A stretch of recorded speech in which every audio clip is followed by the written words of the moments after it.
મારું નામ જય અદવાણી છે। અમે લોકો ટીંબાવાડી ટીપી નંબર 3 અને સાપુર ટીપી નંબર 10 ના જમીન માલિકો છીએ।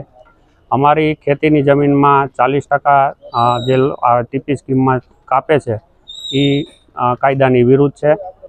પ્લસ જે લોકોના અત્યારે નોટિસ ઇસ્યુ કરેલ છે કે ભાઈ આ રસ્તો જે 9 મીટરનો છે એ 18 મીટરનો કરવાનો છે, તો આ આટલા જેટલા મકાન માલિકો, પ્લોટ ધારકો અને જમીન માલિકો એના કબજા ખાલી કરવા માટેની નોટિસ જુડા દ્વારા ઇસ્યુ કરવામાં આવેલ છે। તેની રજૂઆત કરવા અત્યારે નગર નિયોજન શાખામાં અમે લોકો બધા ખેડૂતો આવેલા છીએ। અત્યારે કોઈ ઓથોરિટી હાજર નથી અને આવા 3 તારીખ આપેલી છે અમને।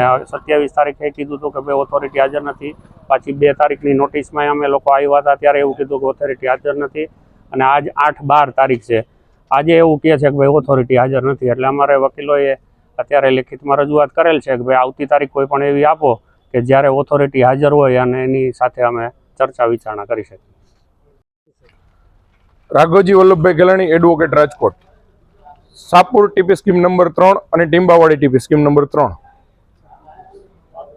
આ બંને ટીપી સ્કીમ માટે અરજદારો અને ખેડૂતો જે પણ છે તેને અહીંયા ટીપી સ્કીમ અમલમાં આવતા તે લોકોને ઓથોરિટી દ્વારા નોટિસ બજાવતા એ લોકોને જાણ થતાં એને અમારો રાજકોટ કોન્ટેક્ટ કરેલો, કારણ કે અમે 2016થી જે ટીપી સ્કીમમાં ગેરરીતિ થાય છે કાયદા વિરુદ્ધને તેની સામે ફાઇટ કરીએ છીએ, લડીએ છીએ, જેથી પ્રજાને સારી વસ્તુ મળે, સારું રેસિડેન્ટ મળે અને વિકાસ થાય।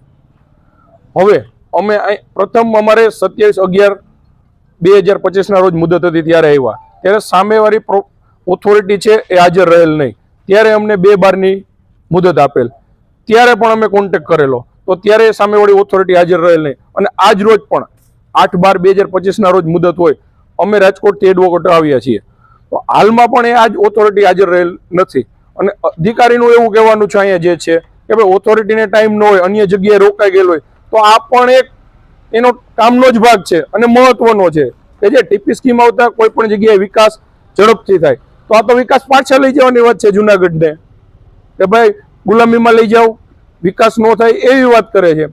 ખરેખર ઓથોરિટી રહે તો ખબર પડે। બીજું જે હાલમાં ટીપી સ્કીમ અમલમાં આવેલી છે એમાં જે કાર્યરીતિ ઓથોરિટી દ્વારા કરવામાં આવી છે ટોટલી કાયદા વિરુદ્ધની છે।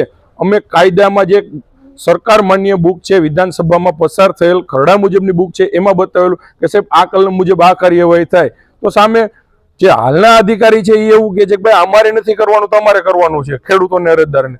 એવું તો ન હોય ને, કાયદો કે કાયદા વિરુદ્ધ કરવાનું કામ।